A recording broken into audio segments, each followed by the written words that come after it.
Yeah, I don't know. I think his shit just doesn't work.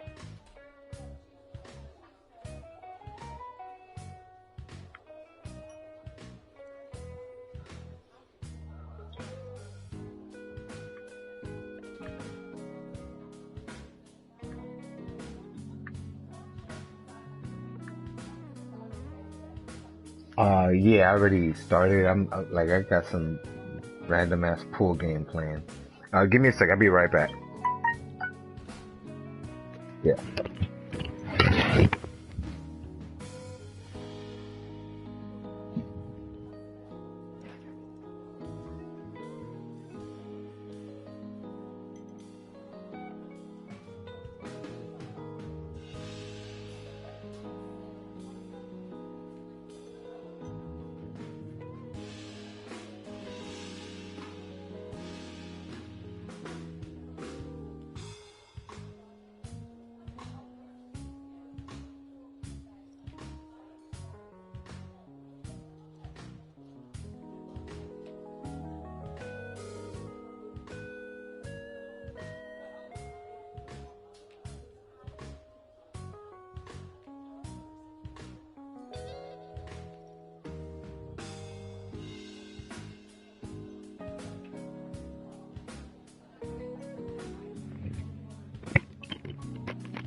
Yeah, all right. I'm good.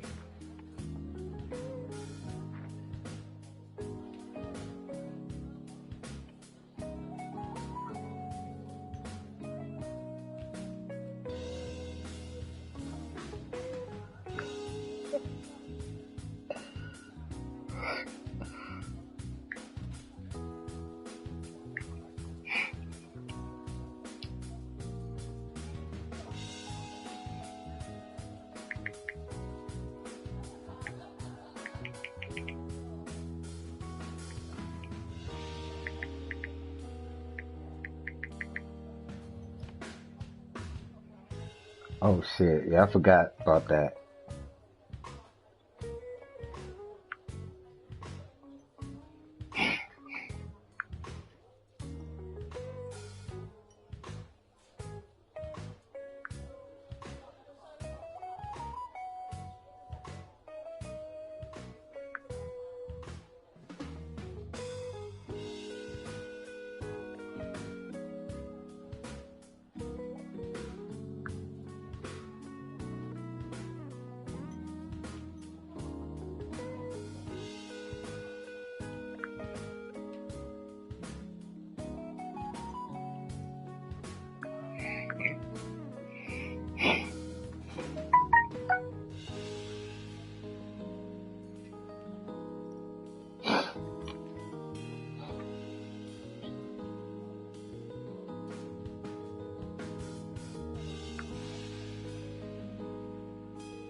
You damn right.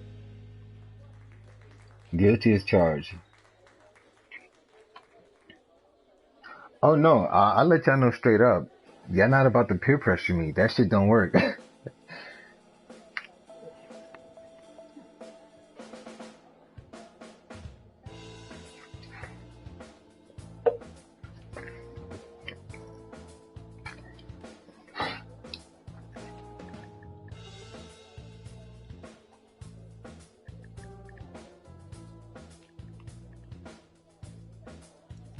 Yeah. And I don't even think Mark drinks like that.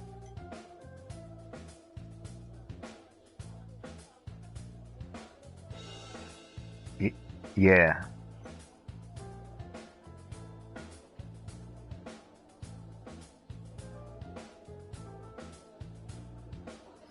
All right. Let's see. Nobody's commented in chat, so I doubt it. I,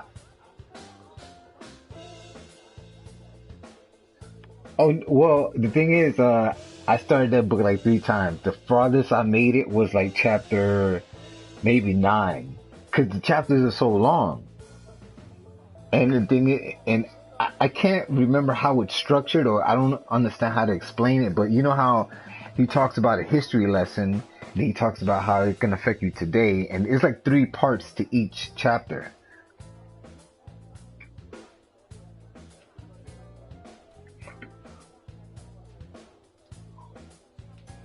Right, right, right.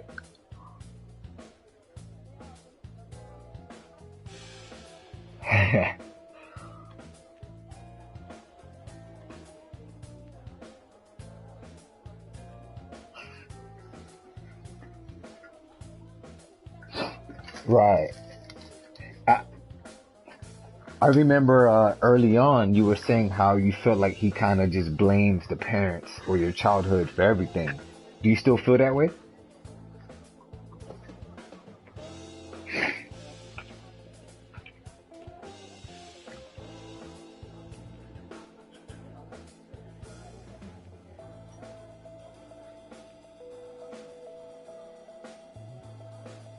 Yeah.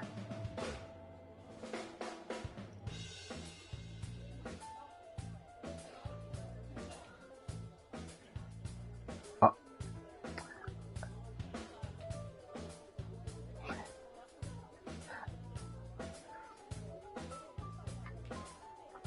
yeah. I can definitely agree that it is it's, I think it's too generalized when he says things like that because let's say, when you were a kid, you got robbed or you got raped or something bad happened to you that had nothing, like your parents had no control over it. It's not their fault. And sometimes they may not be equipped to help you deal with the issues. So like, for example, these kids who go out and do heroin when they have great parents, like I can't blame that on the parents. At some point, the parents would have to take some blame.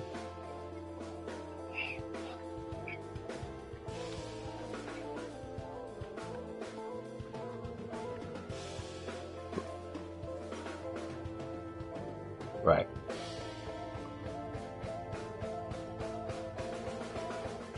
Um, I'm I'm actually looking at a one of the summary websites that I can actually post in the chat, and one of the pros, which is like you just mentioned, was very interesting historical examples.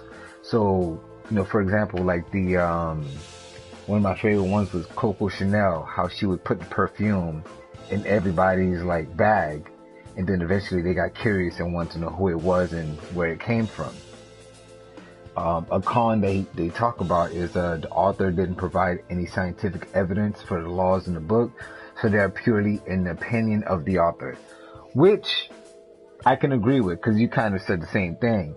The only thing is, at least for me, is I've read some of his previous books, and I guess I just give him a pass because the shit that he's talked about in the past just made sense to me, so I didn't feel like there was anything wrong with it, or I chose not to challenge it.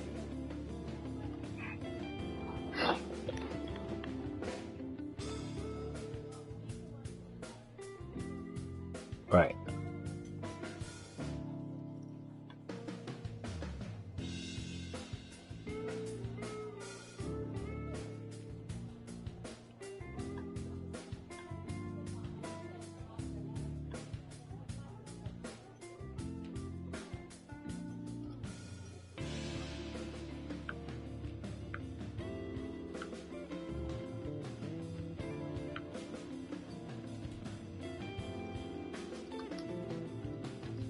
yeah,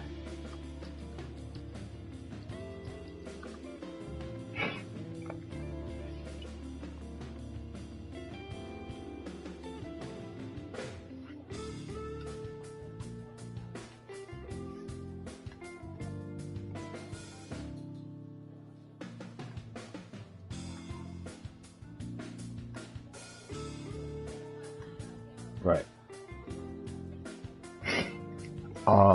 So like the first law, the law of irrationality. The law basically says often people are dominated by emotions and behave irrationally without realizing it. This is a source of bad decisions and negative patterns in life. An example that he used was Athens prospered when it was led by Pericles in 400 BC, who is believed to have been a very rational man. After he left the political arena, Athens started to regress. Advice: you need to control your emotions and behave rationally.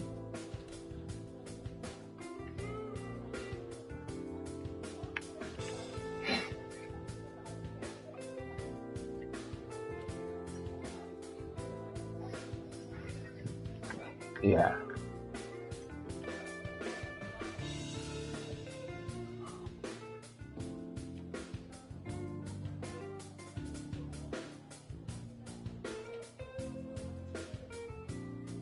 Oh yeah.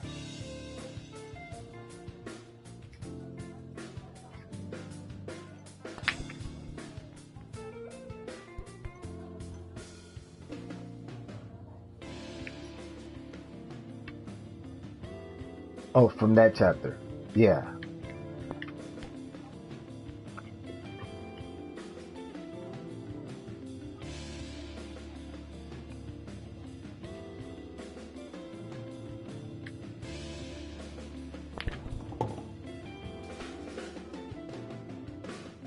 That shit's hard. It's it's hard because it's like you have to have been through the situation in order to be able to. I'm generalizing, but I feel like you have to have been through the situation in order to be prepared for it. Because a lot of shit that happens to us, it's like, let's say it happens for the first time. That fight or flight kicks in, and some people will run instead of like fighting it and remaining calm. So I don't know. I think that shit's hard to do. It's hard to do initially, and then after a while, then it becomes easier. Yeah.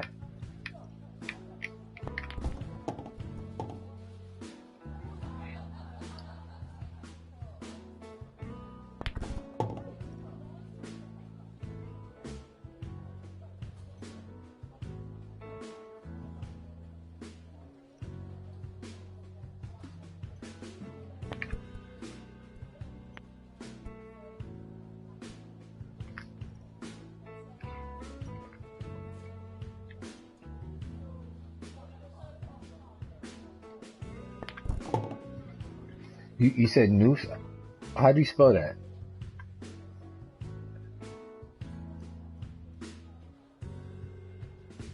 Okay.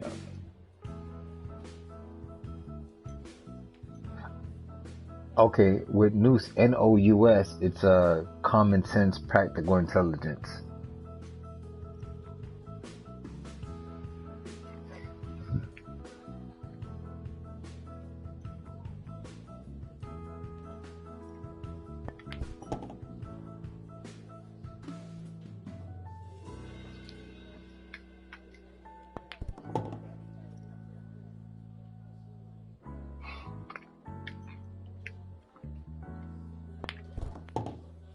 Yeah.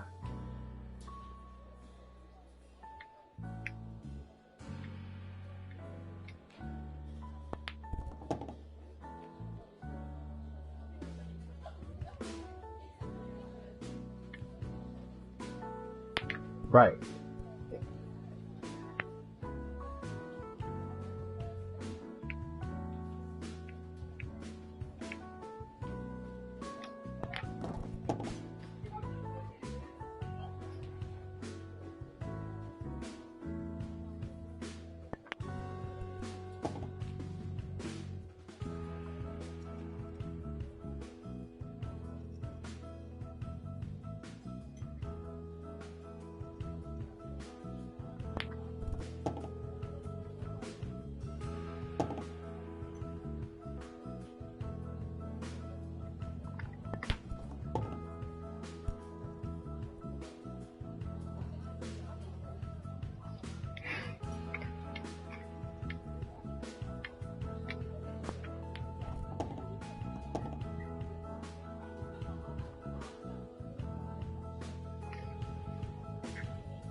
I- In the book, he talked about the financial crisis in 2008.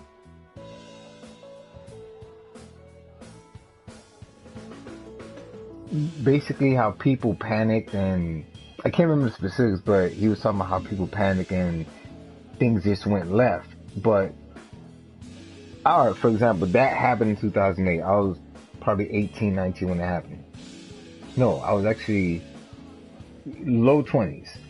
If that were to happen, if that were to happen today, I think I'm way more prepared for it because I saw what happened back then.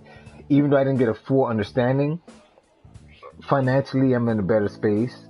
And go ahead. Yeah, so it's like right now we're in a better space financially. We have more knowledge. If you've been like growing in all types of ways, whether it's finances, spiritual, and all these positive things, then you basically hope for the best and you can expect the worst and know how to deal with the worst when it comes. Like recently, some of the other guys know, but I had a situation at work where my hours got cut from 40 hours to like 10 hours, and which ended up with me getting a new job.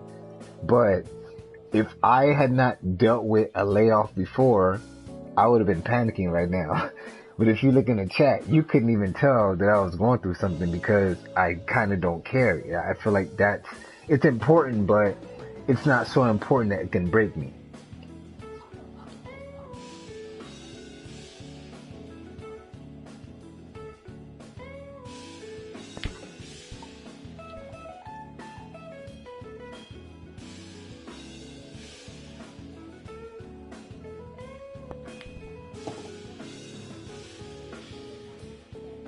Yeah,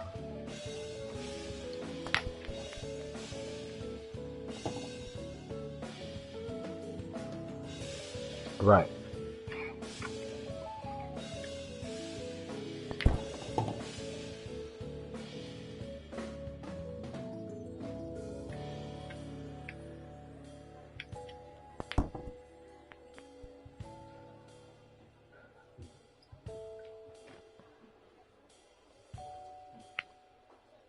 right. It kind of off topic, but in regards to the time, in this year, I've learned for sure that the more active you are, the slower time goes. But if you're not doing shit, by the time December comes, or by the time, let's say, October comes around, you're like, damn, this year went by fast because you didn't do shit. So you have nothing to look back on as far as what you've accomplished.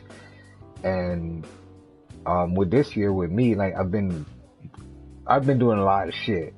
And so I could look back and account for every single month as far as what I've done. And that's something I actually recently learned about the time. And I think it was because of Robert Greene and him talking about it.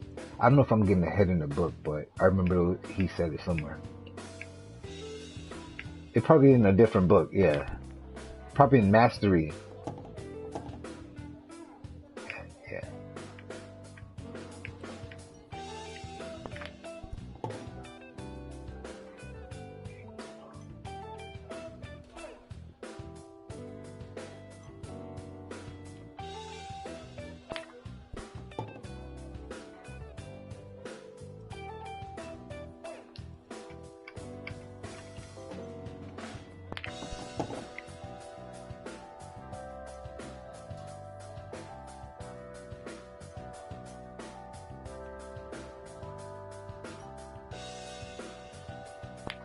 Right.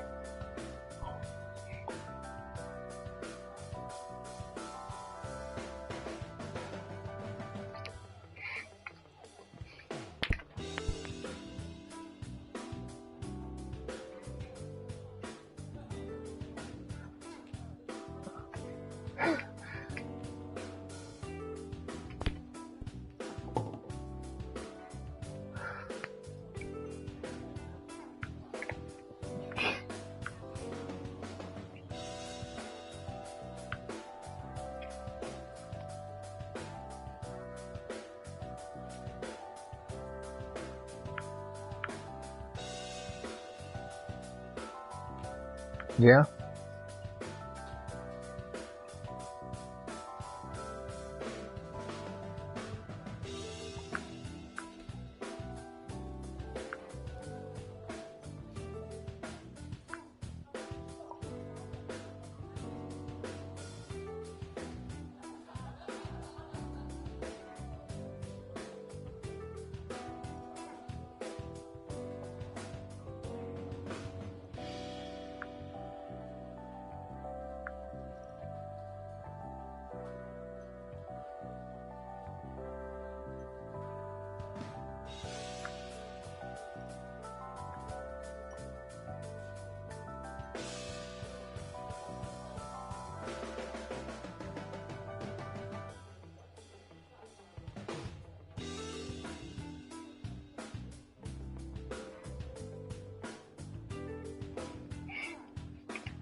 Yeah.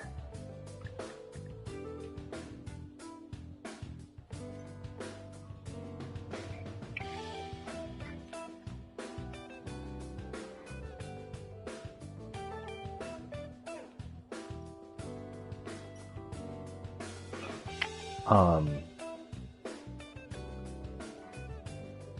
I what I got from it is stay calm, like stay calm.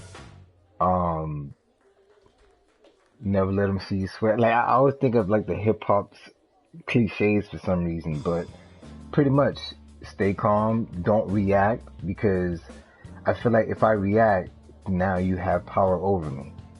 So I just try my best to like I'll react. I just won't let the person who kind of affected me know that I'm reacting. So someone else might hear about it.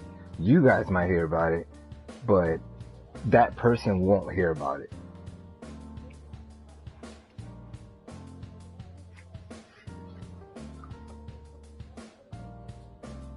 Yeah,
uh, hindsight is 50-50.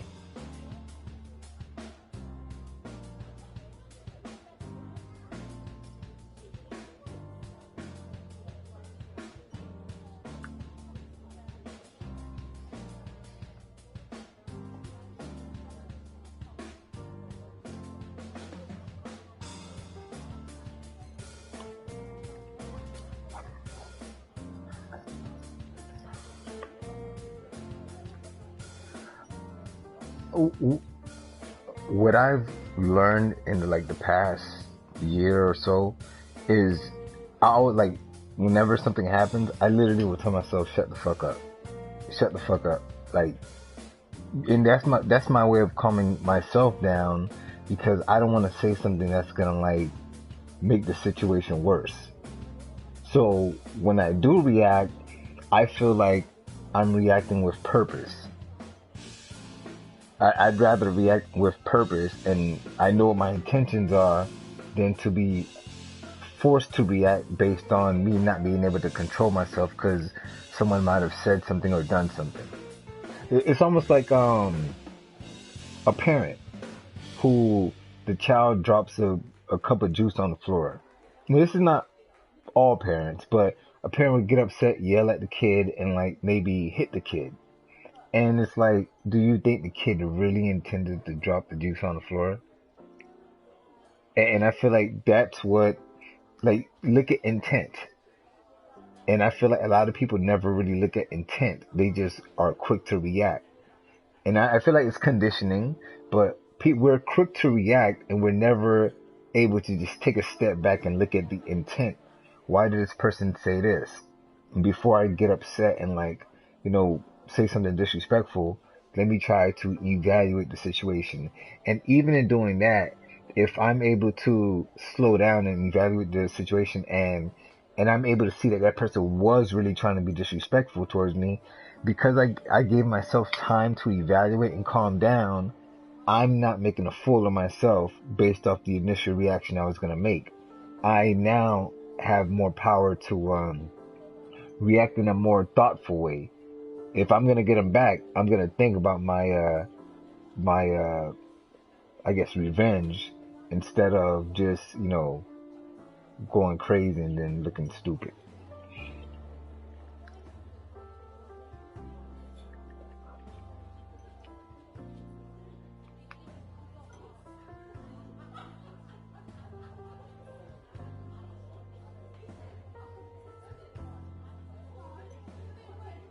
Yeah, it's the next chapter.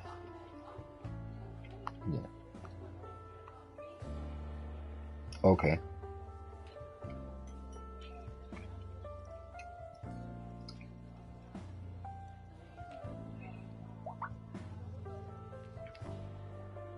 Right.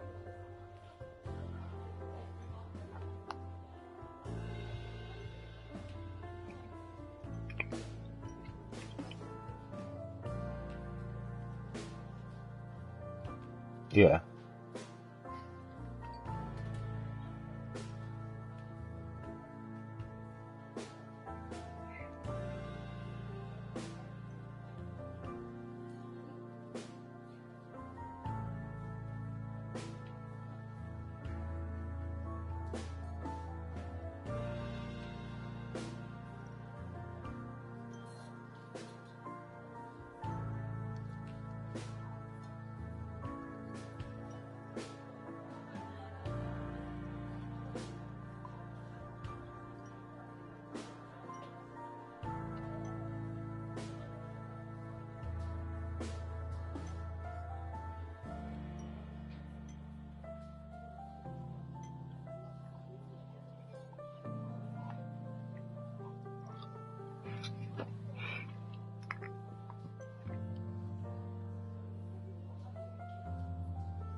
Yeah.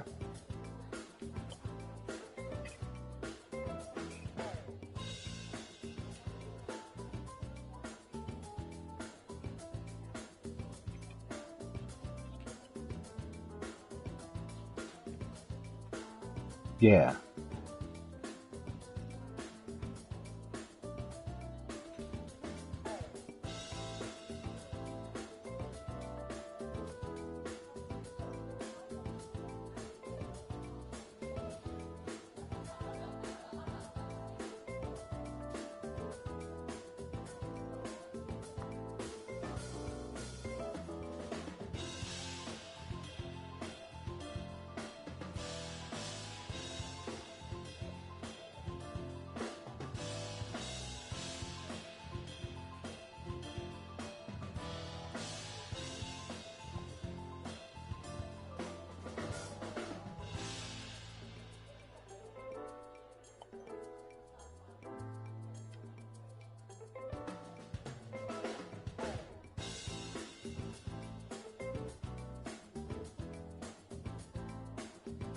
Y-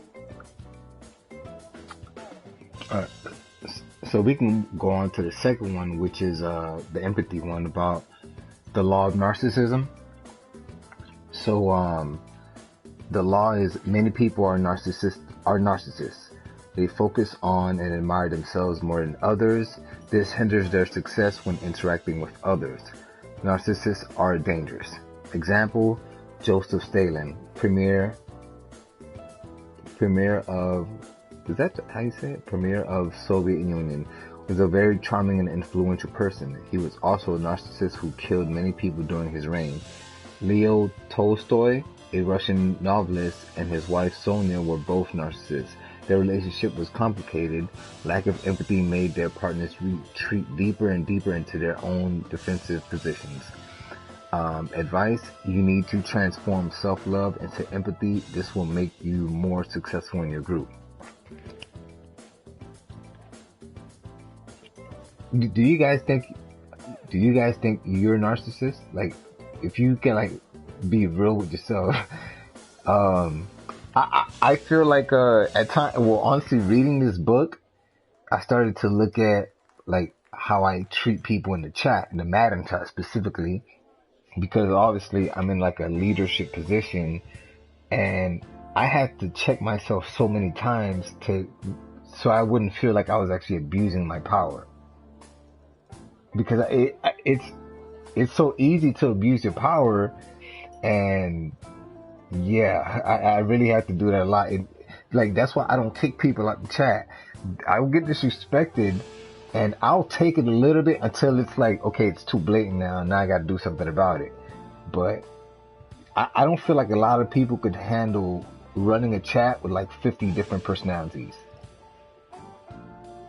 And the weird shit is, even in me saying this, I feel like I'm being a narcissist by saying that, because I'm trying to put myself in a certain position. So it's kind of tough.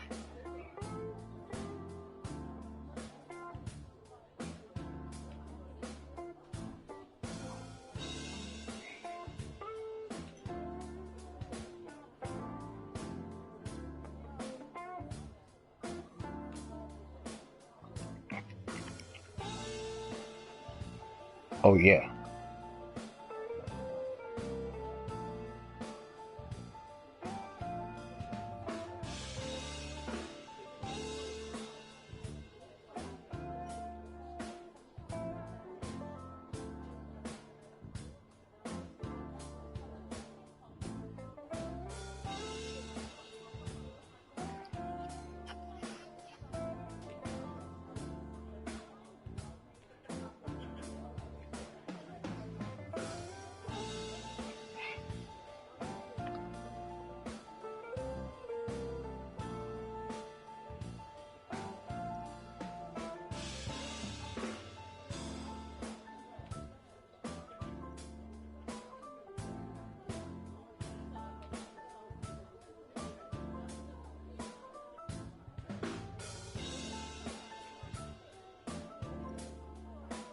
Yeah.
All right. You, Bilbo? Actually, I'm gonna start calling you Anthony because I know you don't even like Bilbo like that.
Um, Real quick, do you guys have the setting on to share your voice? Can you go into your settings to check? Because Mark told me he only heard background music, but we've been talking for a minute too.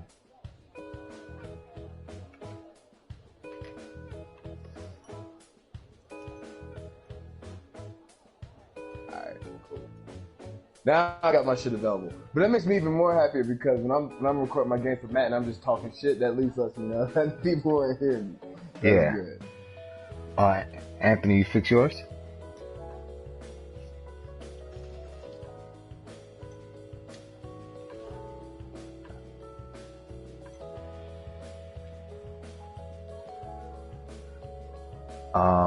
Let me see. You can go to your settings. Actually, if you hit the share button on your controller, I think you can check in the settings there. Yeah.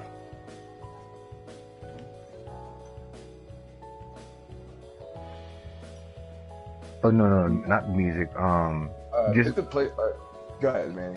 no, you do it because my setting would be different since I'm the one streaming. Okay. So when I hit share, actually, oh come on. All right, so when you go to share, go Oh to no, share I my think I heard you podcast. guys. Get on here. Yeah.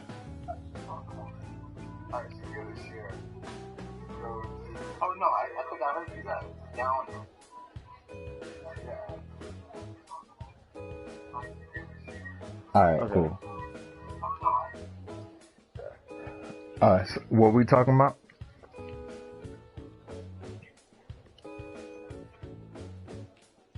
Oh, oh, well, yeah.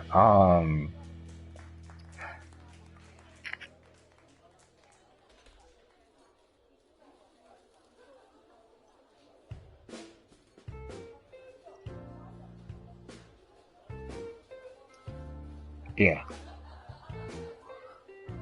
And, excuse me for interrupting you. Sorry to interrupt you here. I think that is also. I think that is necessary to have narcissism just essentially survive. You know what I mean? Like if you don't have a sense of narcissism, then being able to survive in our society is almost, like it's impossible, man. You know what I mean? At a certain point, you have to have some sense of self-assertion for you to be able to make it in our society. Not just especially in the area, especially in a country like America, where America puts a significant reverence on being able to have your own personality and your own sense of self. You know what I mean? So to have your own sense of self could also be a small underlying um, narcissism. You know what I mean?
Right.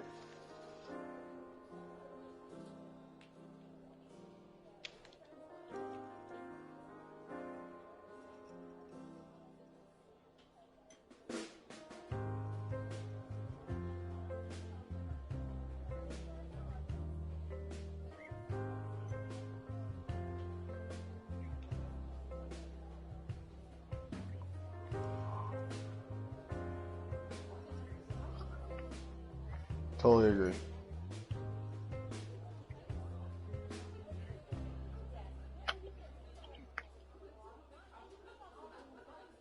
Because I think even at the end of the day, like a narcissist itself, if you're a healthy narcissist based on the definition in the book, I mean, essentially that has to incorporate empathy.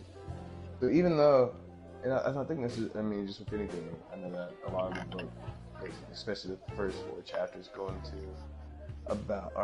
the idea of like, you know, balance, right? And like life overall is just a balance. I think that's a really important piece to understand too, that if I have some sort of, you know, personal objective that's most important to me, while that may be important for me, that also could be something that also is a benefit to someone else's life that they're also trying to achieve too, right? So by being a narcissist in my respect, I still show empathy because I realize that there's a mutual benefit for me, like for today's conversation, right? Like let's just use an example for us having this conversation here. Ultimately, we're having this conversation because we understand that getting a different perspective from someone is actually going to only help embody our knowledge. But at the same time, this is also, you know, we're selfish because we want to be able to project our learnings from the book and see if other individuals, I mean, like maybe I'm just talking about myself, but I want to see if there's other points that I collected from the book that are relative to you guys in the hopes of helping you learn something as well too. But I'm also understanding that I'm wanting to project something to you that you maybe didn't receive from the book. Therefore, you also have a betterment of your life, right? So,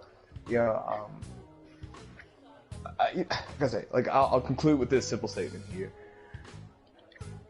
Narcissism is a requirement in our society for you to reach your potential of self-actualization. And it's most important for you to control it in a healthy manner. And I think that he does define healthy narcissism, and being able to separate it from the 2 other ones that he defined in the book is a great example. But ultimately, at the end of the day, for one to be able to be open and define, like myself, yeah, I know I'm a narcissist, but ultimately I'm a narcissist in the best interest of other people as well too. Right. And so that's where I apply empathy.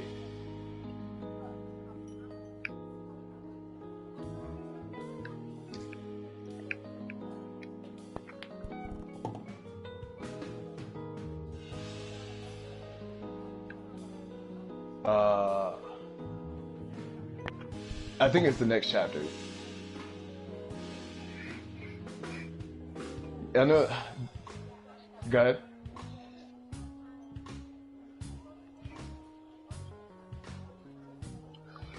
Oh, hold on a second. Hold on. Anthony, I don't think they can hear you because I asked somebody else and they can't hear you at all. So all right, here, let me take it. I can help you out. Yeah. Go to party. So go to the main menu, then go to the party, the icon with the headphones.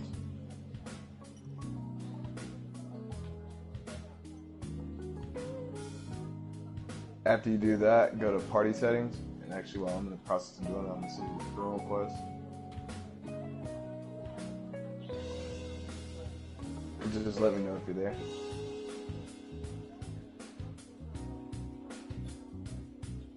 Bilbo, can you hear me? Okay. And once you go to the headphones party, you're going to see a setting that says party settings.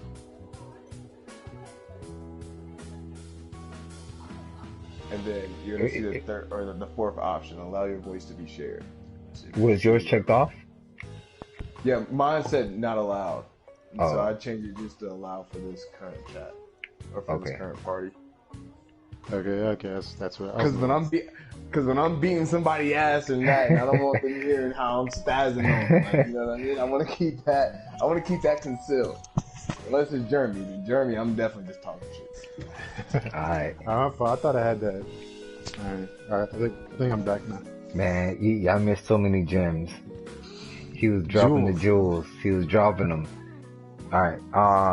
I agree with what you were saying, Evan, as far as like you got to be narcissistic to a certain point in order to better yourself. And to even go back some more, if you're not a narcissist and you don't have it in you, you're a doormat. People are just gonna take advantage of you all the time because they know that you're so selfless that they can get away with it. Now you have some people who will understand and won't try to take advantage of you, but for the majority of people in the world, they're gonna take advantage of you. I don't even think majority of people. I think everyone in the world's gonna take advantage of it. But you know what? So now that's the catch, right? Because now that's I think when you think about that, I think it's kind of why I kind of appreciate Evan using that word of assertiveness. You kind of the idea of people taking advantage of you kind of conjures up the idea of you being aggressive, not letting people walk over you. Right. Right? Now, remember in the last chapter we're talking about rationality. Now, when you think about rationality, it doesn't necessarily invoke the idea of being aggressive. Just invokes the idea of being the smartest person in the room. Now, if you're the smartest person in the room, regardless of how aggressive someone is, they're not going to take advantage of you. Because it's kind of like, is it like judo, where they say the most aggressive person in judo is the one who's going to lose? Because it's not really about aggression. It's about being tactical. Yeah. So in that sense, like, I don't know for judo, but I could definitely see that applying to. I'm not sure if it's judo. I forgot which martial arts it is. But it's just like a bad example probably. But maybe a more perfect example is I used to play a lot of poker, and there's kind of two schools of thought. Like the more aggressive you are, the farther ahead you get. But also you find like the best players are the ones who are kind of like the quietest at the table. Like over time, they're just knocking people off, just taking people's money, just playing chess as opposed to playing, I don't know, paintball. So just the idea, like, I think if you're rational, you will have self-esteem. You will know your value, and you won't necessarily have to worry about people walking over you because you'll always be able to make the right decision in a tactical way. And that's probably more valuable than kind of being overly aggressive. I don't know if that makes sense. Like being rational and tactical is more beneficial than kind of being full bore aggressive and kind of going back. Yeah, and that's almost kind of it doesn't necessarily agree with the idea of what a narcissist is, but I think at the end of the day, if you have self-esteem, you know your value. You can be rational with it, you can be tactical with it, you can be, like Evan said, if you're empathetic, you know what other people's moves are, then you can kind of progress, even without being overly aggressive. Yeah. You just be like, how's this person knocking people out, but he's not even you didn't even know he was in the room, kind of. It's almost like the Matador, I think his name's it, where the bull is rushing him, and he just calmly just gets out the way. Yeah. Matador, or however you say it. Yeah. Because the bull is focused on all the other commotion going around it. Yeah. All the individuals that run over him. You're seeing fools like Josh Norman jumping over the bull. That's all the things that are going on. Right? Yeah. But ultimately, the Matador is really just sitting there calmly. All it does is have a red flag. And that red flag is... The bull's not even focused on the Matador. It's focused on the red flag because the red flag is in blood. You know what I mean? And so... Yeah, because it wasn't there like kind of going back to what Manny said about rap lyrics. Wasn't it? Then Jay-Z said something about it's not always the loudest person in the room. Never. It's never the loudest person in the room who's got the best ideas or they might get the promotion right there and then, but when it comes when kind of their work is revealed, so to speak. Yeah. No, I'm sorry, I hate to go off tangent here, but this is also an idea that I've actually taken in I've been incorporating in my life over the last year or so. Another really good book, and kind of applies to narcissism, being able to accomplish what your objective is. But one of my favorite books I've read is oh shit, look at this motherfucker. Where is it? Where is it? Where is it? Extreme Ownership. Extreme Ownership by two Navy SEALs, Leif Babin and Jocko. And Jocko Willing. And Jocko Shout out Willing. Joe Rogan. What's up? I said shout out Joe Rogan. You know what I mean? Shout out to Joe. But Jocko Willink always talks about the whole idea of being able to remove one's, being able to not only just remove your emotions, but also being able to remove when you're having a conversation. Don't necessarily take anything personal. Like, I mean, we kind of go to full agreements, but, when someone says, hey, Evan, I don't think you're doing a really good job at this certain aspect, and being able, like, let's say if we're all having a meeting, right, and then being able, like, okay, I'm so pissed because you said I'm not doing a good job. Instead of that, just being able to channel that energy. And I guess that kind of goes back to rationale, which we were talking about earlier. Being able to channel that energy and think, like, okay, your emotions are kicking in. Set those to the side. Hey, Anthony, why am I not doing a good job? You know what I mean? What do you think? And so, Yeah. and also, being able to have that. Now, I still have a narcissistic mentality because I'm technically pissed as fuck at you because of what you said. But I was able to take that, rationally apply that you're giving criticism, but there may be something that you're going to give critique about. Now, it doesn't mean that I necessarily have to agree with everything you say, but I know that if I allow for you to say it, I'm now empowering you. So you have much more comfortability of sharing your true thoughts with me, as opposed to if I were to react initially angry. And so he also goes into another point of, like, let's say, we come to a meeting, and in the meeting, kind of go back to what you were saying, like in poker, about how someone is usually the most quiet individual, usually the most dangerous. That also applies, like, if you go into a meeting as well. So if I go into a meeting, like, okay, at the end of the day, I know that these are the results that we need to produce for the company. Instead of me sitting here understanding that, like, all right, I'm going to tell everybody that we're like 40% away and we have 10 days to reach our revenue goals, right? I will let everyone else in the room talk and let them all give their, their ideas, let them vet and everything. And then listen for 90% and then be able to collect everyone's opinion. And because at the end of the day, not saying that they're negative opinions, but there really could be really valuable opinions and ideas that are put into place that can actually help us out. But being able to encode those 90% of what other individuals talking about in that meeting, and then come in 10% and be able to say, okay, Anthony, you think this is a good idea? Manny, you talked about this. I think that we'll be able to have the ability to combine both of these and also be able to leverage this as a way to accomplish our revenue goals. I think that if we apply those two together, that we can be able to accomplish that. What do you guys think? Because now it then gives you the ability to empower yourself. So it comes from the empathy standpoint where I'm making you feel comfortable because you have an understanding of hey, like, my manager, my VP, whoever I'm chatting with, they actually care about my opinions and my thoughts. But also, I'm also getting the benefit out of it because I'm now getting you guys to indirectly and feel empowered. Therefore, you're likely to invest more into your craft or your job so that we can reach our revenue goals. You know what I mean? Yeah. Yeah. Yeah, that's a perfect example. Yeah, basically, getting people. I'm not sure if he talks about it in this book. I'm getting from someone, but like part of the fact that you listen kind of empowers people. Like they recognize that Absolutely. that they're being acknowledged, and even if you come up with a counter, if you acknowledge their opinion or their idea and listen to it, it adds more credibility to your idea as opposed to kind of. It's almost like the communication is not only just talking, it's also listening.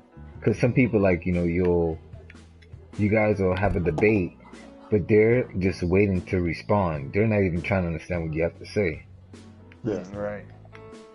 Right. You'd be interested. You'd be Right? surprised. I'm sorry to interrupt you. You'd be surprised at how many people don't actually listen, and that includes myself. And I'd like to say that I'm someone that actually truly listens, but I catch myself. Like,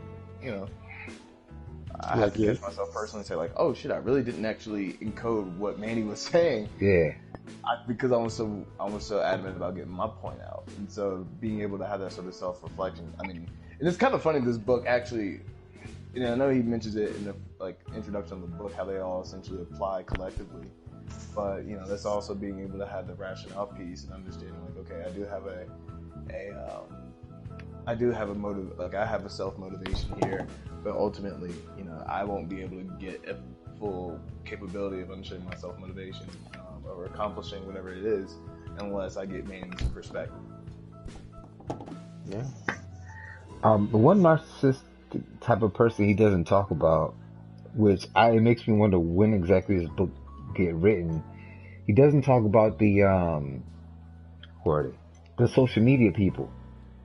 Like the people who will post a picture, it's not good enough likes, and then they delete it. So here's an interesting thing. He does go into a little bit about the current state and culture. Okay. Of social media. He doesn't elaborate, I think that would have been definitely much more valuable. And in fact, I would be pleased if he wrote a revision Yeah. on how social media is being applied, especially because social media.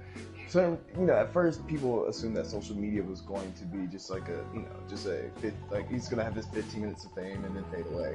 But ultimately, no, it's not. Like it has too much financial value, and you know, anything that's able to produce, and you can even have a slither analytic of how it's bringing in money and how it incorporates into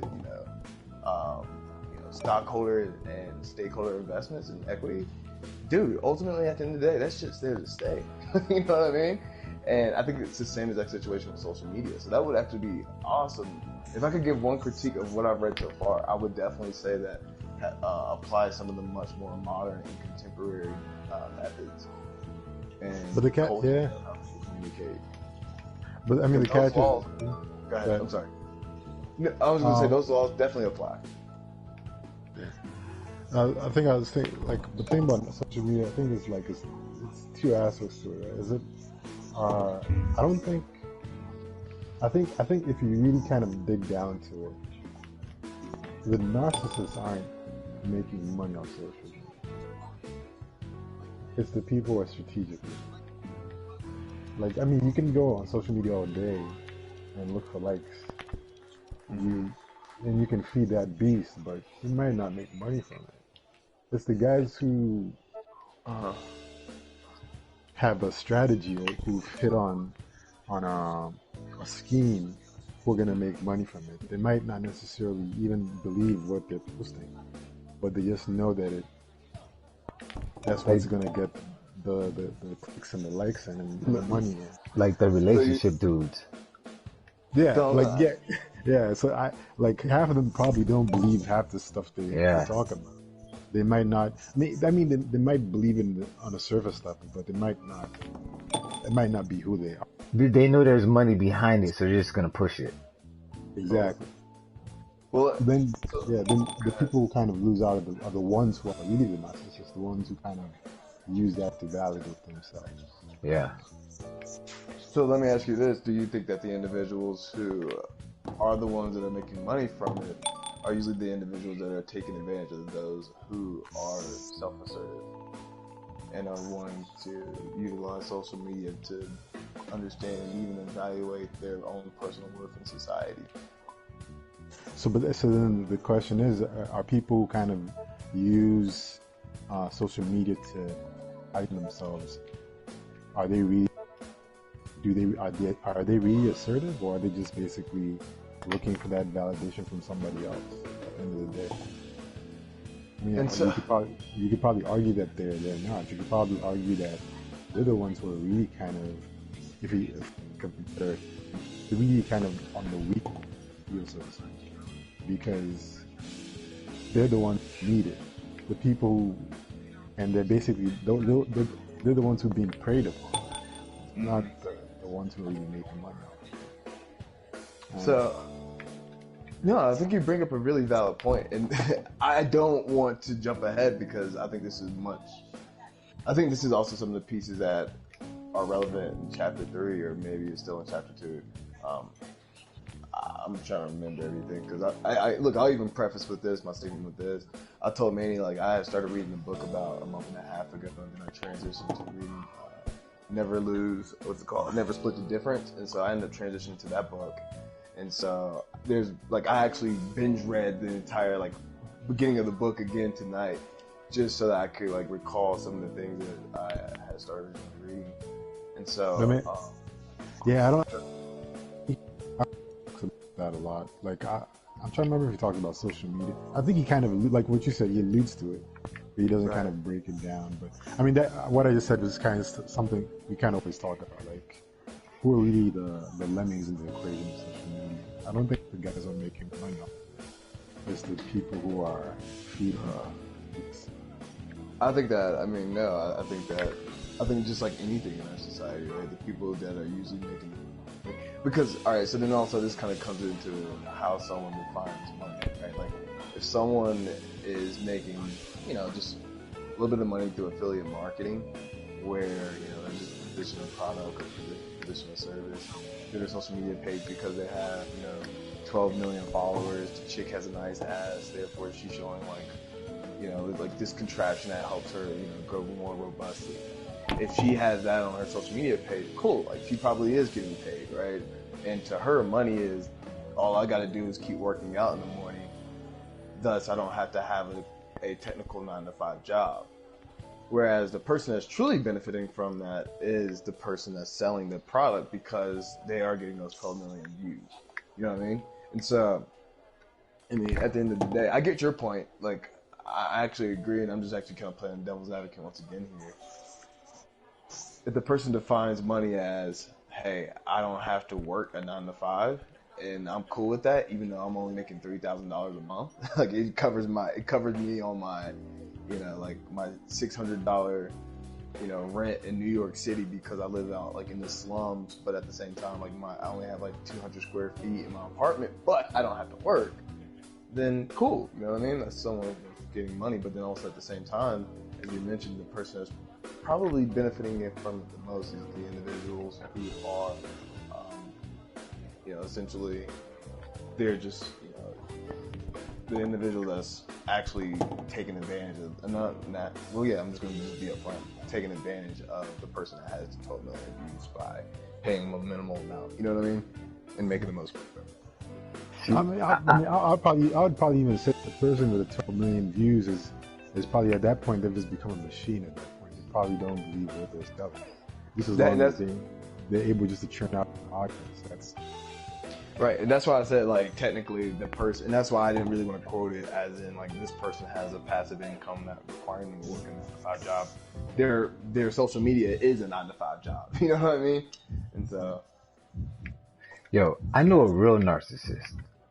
This dude would like. You remember that Drake line where he was like, girls will take pictures or videos so they could post like later? Oh yeah. On IG? He's that guy. Like, if he's materialistic, he's narcissistic, like he takes advantage of people. He's tried to take advantage of me, but like, I was aware of the things that he's doing. He's not really a good person. I don't know why we're still friends. And I think it's because of history and because of like our mutual friends, but he's a real narcissist where he will crush you if he can to get what he wants, or he'll use you. Like, there was a situation with some mutual friends, and I peeped how he tried to like tell me bad things about those people in order to get me to stop talking to those people because he weren't on good terms with them. But you fast forward a year, 2 years later, I still remain friends with both sides, but you were able to patch things with those people anyway. So imagine if I would have cut them off just to please you, like, but then you end up back over there. I look stupid, but yeah. Well, it's interesting you bring that point up because I know that at one point in chapter 2, he definitely mentions about like the 3 different types of narcissism. I'm trying to find it here again. Oh, that's but He's he all I definitely thought mentions. about when I heard that chapter. Like, I was like, I know that guy. Yeah. But you know, it kind of goes back to Evan's earlier question, like, Hello. Yeah, yeah. So like, if you know, because like, I think, like what Manny said, like sometimes you find like people that like that in your life, and you wonder like, what are their motivation? yeah, Why is this person acting this way? Like, it just doesn't make any sense. Like, there's no reference to do this. But if you know that, it's, your it kind of helps your mic was breaking up. Yeah, your mic was breaking up. me. Yeah, yeah. I'm back. Yeah, Yeah. Same. Like, it kind of goes back to like what Evan was asking, like why look at a Jim Jones and try to understand them. So like for somebody like that who, like you can't imagine, like you don't at this point, like you don't know anybody else like that. They're kind of like unique in the world, like where how does this person operate like this and why they operate like this. yeah, But if you kind of understand it, well, you might never understand it. If you at Right. least know kind of how they work, kind of help you become more prepared for other situations like that, and Okay. even how to deal with them, I guess. And I think that's another reason why he had written this chapter. He mentioned that being able to decipher this individual early on is going to help you in all aspects of life. And, Yeah. you know, the interesting thing is, I know that he also mentioned that sort of personality. I can't remember which narcissistic one it was, but he was saying, and he was alluding to making sure that you remove that person out of your life as quickly as possible. You know what I mean? yeah, Like someone that's like it's like a psychopathic narcissism. You know what I mean? I don't think that's the way he Yeah. defines it, but essentially, just like an elementary way of explaining it, that psychopathic narcissism, that's someone that you essentially because it can come off as interesting. I think this is another characteristic that he mentioned about the person is that they can come off really. What's the word I'm looking for? Charming, I guess. Yeah, they can come off charming. Thank you, Anthony. They can come off charming, and it can come off as a motivator that is able to collectively bring people around them and be able to, just to bring people and motivate them all towards one goal. But ultimately, at the same time, they're all doing it with just the point of own personal motivation that doesn't necessarily apply to you. At the end of the day, as you mentioned, very similar to the individual you were referring to, Name, at the end of the day, they're just there to kill you. They're there to just basically stomp on you as soon as they get the opportunity to do so once they're placed in the right position. yeah. Yeah, and I think I was thinking like a perfect example of that is like the current president.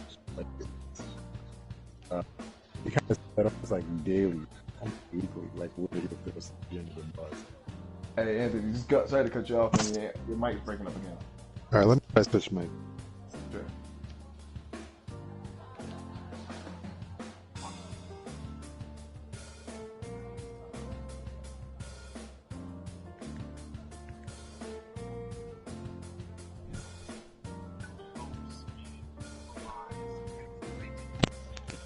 Me now? No, Yeah. All right, yeah, we can hear you clearly. I was on the Bluetooth. But yeah, I was saying like the current president is like a perfect example of that. Kind of like you always see him. I'm trying not to follow politics anymore, but you always kind of see him throwing stupid, and it kind of helps you to be that can't. Hey, Randy, Yeah. is Anthony breaking up on your end too? Oh yeah. It's not just you. I was about to say something. I got it. I'm just making sure it wasn't my internet connection. Do you think it's ended or is it it's probably because I'm on Wi-Fi. Can you hear me now? Yeah, and we hear you. Like you were fine for like the first, I don't know, hour, and I don't know what happened.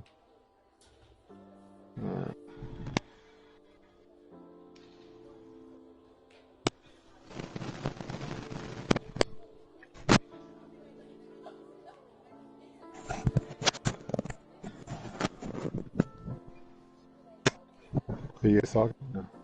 Yeah, no, go ahead. We're waiting Oh, on you. okay. No, I think I'm like yeah, but yeah, I think yeah, I think yeah, I was just saying like once you encounter a narcissist, it's like it's helpful because you kind of understand. It kind of helps you thinking that you're the crazy one. Because I think that's probably like a danger. You start to think like, am I the crazy person in this relationship? Well, see, So, and that's the thing. Kind of like we were talking about earlier about what was it? Being irrational, and if you've never dealt in a situation, you don't know how to deal with it. There's some people who deal with narcissists. The narcissist is so strong, like as far as personality wise, that that person's unsure of themselves. They don't know if they're the crazy one or if the narcissist is the crazy one. So it's important to surround yourself with like not even like-minded, because like-minded doesn't necessarily mean you're a good person. Right. Surround yourself with people with good moral compass. That way, you know, you have a I don't know, I can't remember the name of it, but a group of people you can go to check yourself, to check your barometer, to make sure that you're not the one tripping, or you're not acting out without reason. Right. Well, you know, that's where, and I think that once again, the connotation and the context of the word narcissism usually automatically reverts one to believe that it is negative, Oh yeah. and I totally disagree with that. And I'm glad that this is probably. I mean, granted, there's only four chapters read so far, and actually, quite frankly, me, I'm only through 3. The interesting piece about it is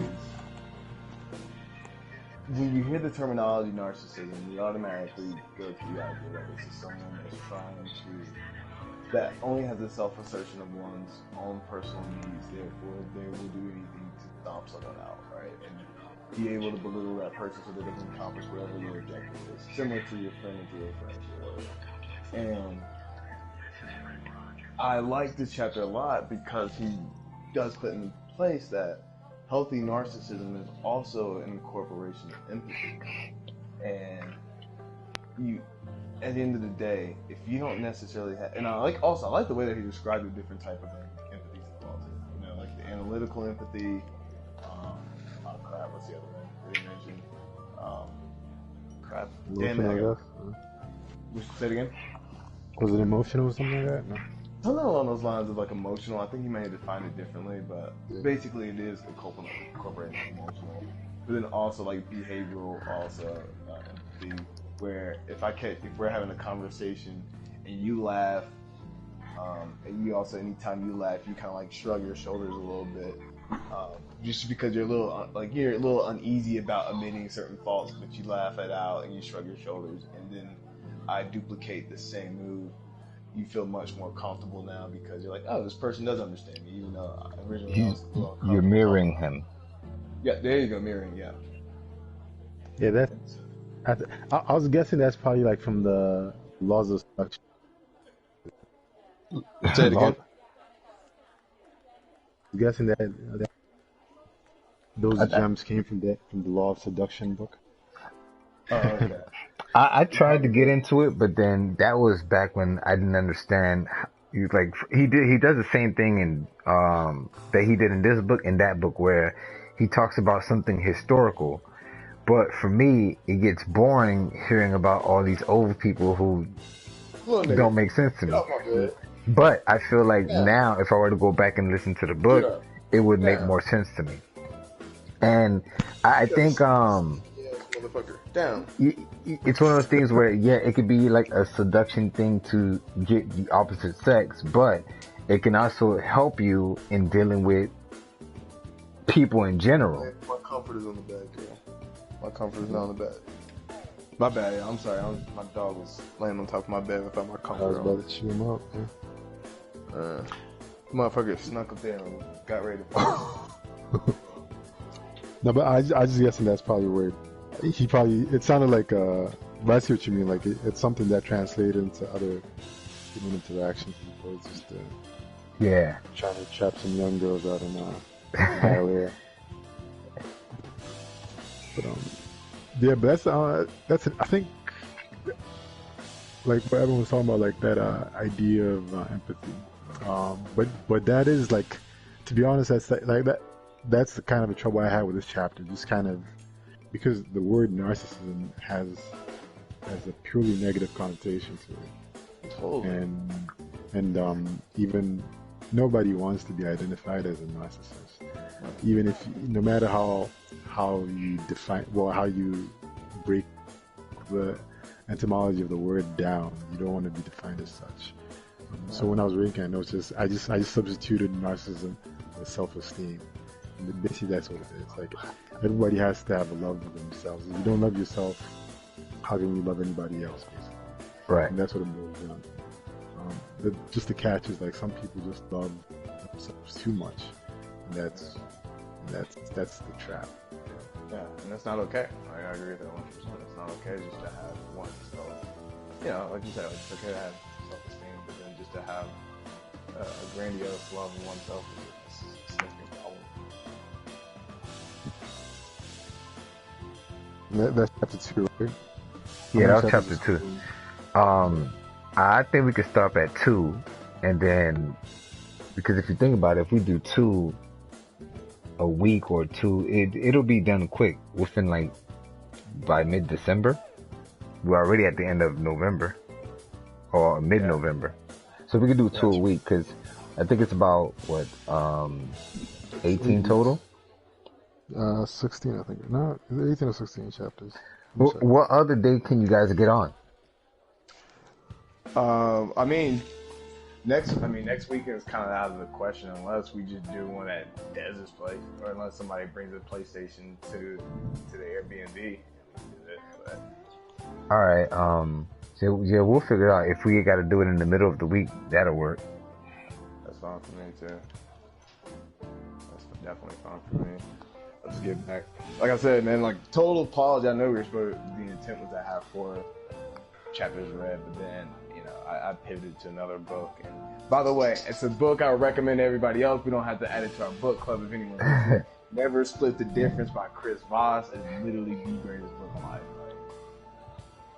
Now I'm gonna look it up. Read that. I think I heard of that book. Yeah, you can use it in all factors of life. A lot of times people use it for business books for negotiating, but even as like one of the guys I go through for sales coaching, he said like I use that book just to get along with my wife's mother-in-law. You know what I mean? Yeah. So, sorry, I know we talking about the human laws of human nature. No, it makes sense. Yeah, because I think like as I was reading the book, like I was kind of comparing it to other like books I've read or stuff. Like I was telling Manny last time, man.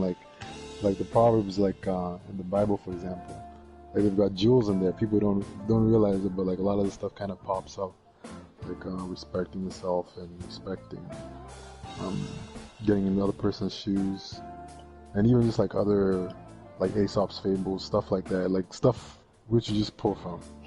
And I like books like that, where you don't think that you're gonna kind of learn something new. I got you. Places. Yeah. Yeah, it's really interesting. I like I agree with you on that. I like that he does use a historical context to all of his points. It actually gives me insight on how, when I had the opportunity to write my book, just figure out, like, okay, like, what's the most interesting perspective of having a historical context to get people interested into the book at first. Because it's really hard to just start talking about concepts offhand without actually getting people involved first. So I'm really appreciative that he did that in his book. I know a couple people do. I think like Malcolm Gladwell does the same kind of thing, like where he doesn't always go back in history. He might use like a contemporary example. Like it seems like an abstract example, but then it drives home a point. Right. Basically, that's what it is. Like taking like an abstract idea, then kind of distilling it into something that everybody can relate to. Yeah. So we'll look forward to the Evan book, right? Is that coming out? So the Evan book is still being written, man. I mean, the Evan book is still being lived before it is written. I know that the Evan. Look, man, I'm a firm believer in writing a book of value rather than just writing a book to say I wrote a book. and I see it really, especially with the introduction of Amazon. Essentially, people are now just writing fucking books and writing fucking books that have no sort of. I mean, it does have value. Essentially, what they're doing is taking another person's perspective, applying it into a book, and then creating it as their own. And I mean, of course, like no one essentially, like even Robert Greene, like all his findings are not from his own, research. This is also from other people's reading, and then just being able to apply it into other, or being able to apply it in different ways. What I'm more so frustrated about is how people just like, okay, oh snap, I had my first girlfriend. Let me now write a book on how I like to, go about relationships. Like, nigga, you haven't even, you know what I mean? Like, you haven't even experienced the whole, truth of like what it's like to be in a relationship. And then you're already ready to write a relationship book. Yeah. But then I look at it in a much more positive scope. Maybe there is someone that is 15, 16-year-olds that are going through their first relationship, so they do maybe need to have a book in place so that they can get that information from. So I'm looking at it maybe just from a perspective where I've already experienced it, therefore it isn't important to reading it. But I want to make sure that before the Evan book comes out, that there is some sort of value that I can apply for a specific demographic or different specific group of people. Yeah, I think as long as the story's interesting, even if it's. So I think we talked about that last time in one of the chats where there was like some girl who wrote a book and she had some YouTube, and she's like some young chick, and they're like, okay, what are you gonna tell me? But anyway. You talking about Brittany? Bundle of Brittany? Yeah. Was it? No, there was another one, the other light skinned chick that. I don't remember the other one. Yeah. But here's a quote for you, man. For the making of many books there is no end, and much devotion to them is wearisome to the flesh. I'm sorry, say it again, you're breaking up, man. To the making of many books there is no end, and much devotion to them is wearisome to the flesh. You're kind of going with what you're saying. Yeah. Touche, I like it, man. I like it. But yes, I think what you write, like sometimes even if it's a book that it's something that you know about, if it's a different perspective, just don't remix it. Right? That's all that matters. Yeah. Yeah, absolutely right. I mean, that's why I caught myself in the middle of my statement, because I'm like, hold on, you really sound like a jackass right now, because there may be someone who hasn't had that experience that is looking for someone to help coach them through creating. So I'm just assuming because I automatically had that experience, therefore I didn't. So in the midst of me catching myself, go back to the Robert Greene chapter number 2, or chapter number 3, whatever we were talking about, that I immediately had a moment where I had a reflection, instead of I caught myself in an emotional response, in the midst of me going,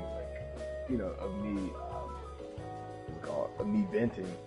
I caught myself in the middle of an emotional response, not necessarily applying empathy and understanding that someone else may not have that experience. So, bringing it all together. He's gonna do the visuals for the book, so that's gonna be cool.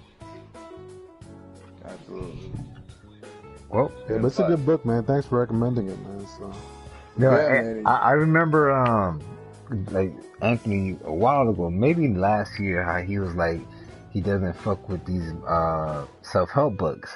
And I feel like the reason I got into them is because I was trying to figure out shit with myself.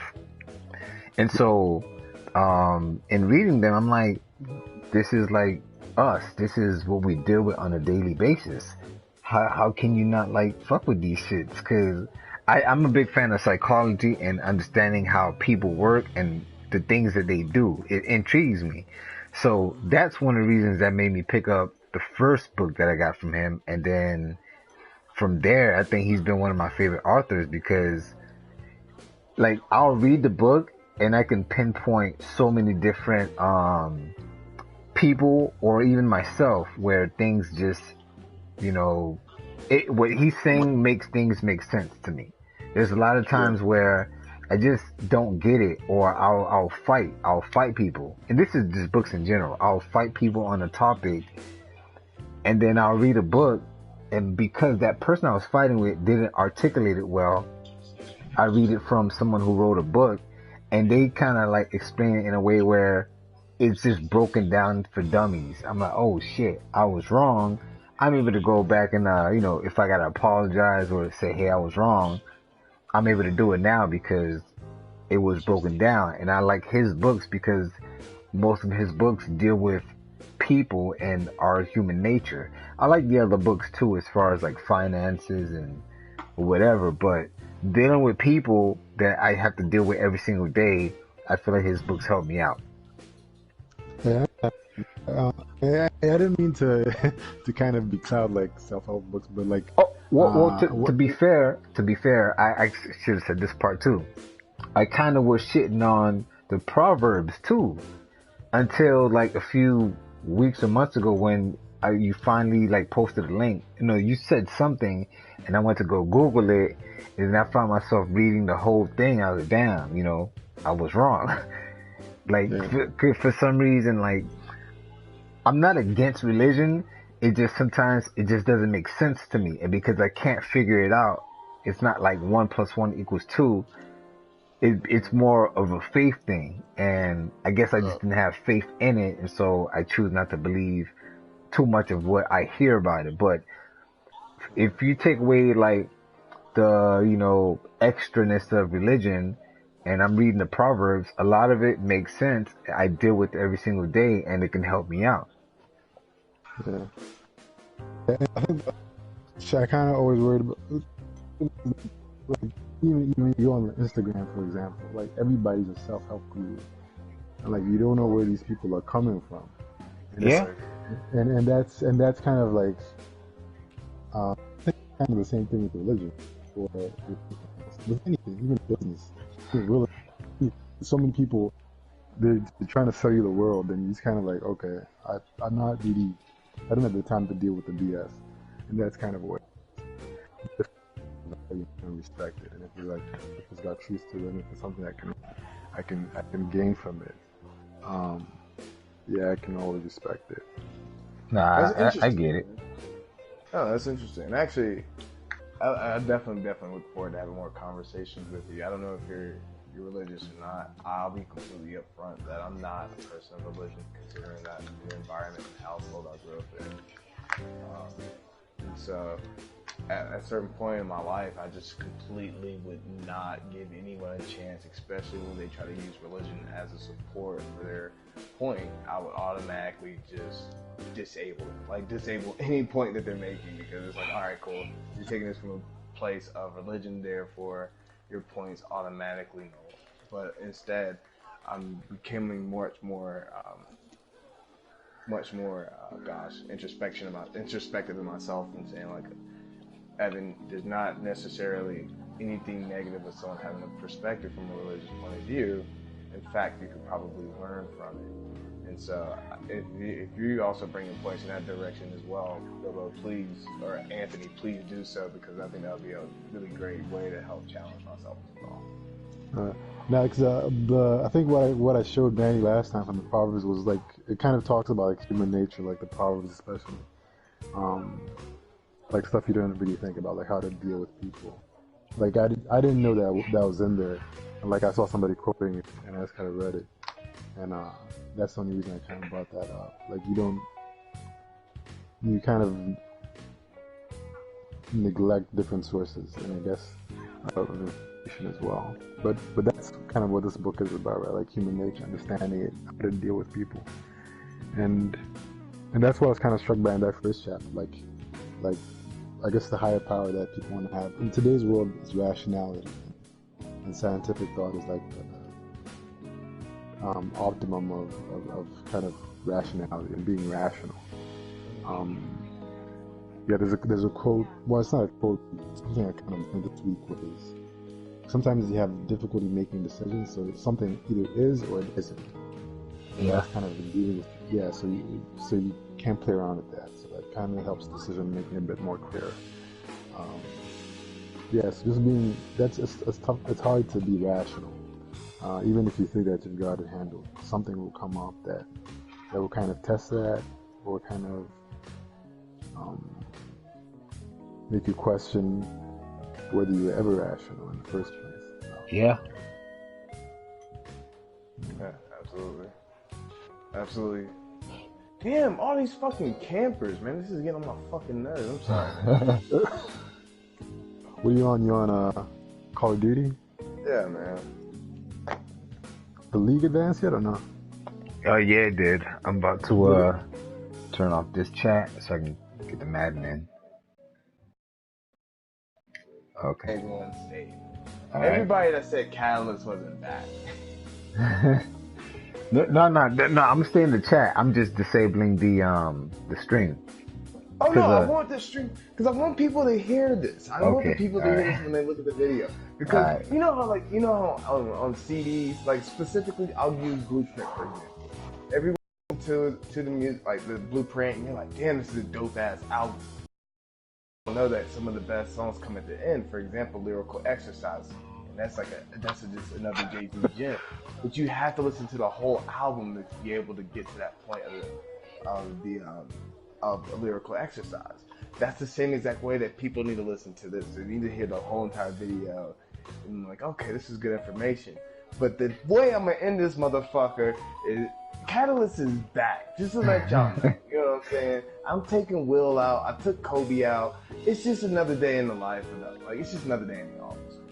Another day. It's just another day. And so I want to leave you guys with that, man. I know essentially it may not be the same as Lyrical Exercise, but I am still exercising everybody in Madden because I am putting you guys through a regimen that you essentially just can't keep up with. So I'm going to leave with that, man. Evan joined back, man. Callus is back. All right. I'm just trying to get to 500, man. That's it.